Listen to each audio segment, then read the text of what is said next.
Tingnan nyo yan mga idol, ahas mga idol. Natrap yan sa lambat mga idol. Kita nyo naman, ang tapang-tapang niya na ahas. Buti na lang natrap siya sa lambat. Kung hindi, kami ang tutuklawin yan.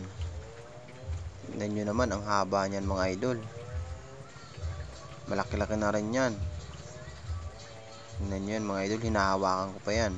Kasi patay na yan mga idol.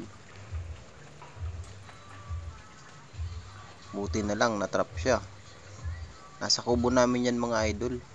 Ito nyo yung lambat namin, oh. Diyan siya natrap mga idol.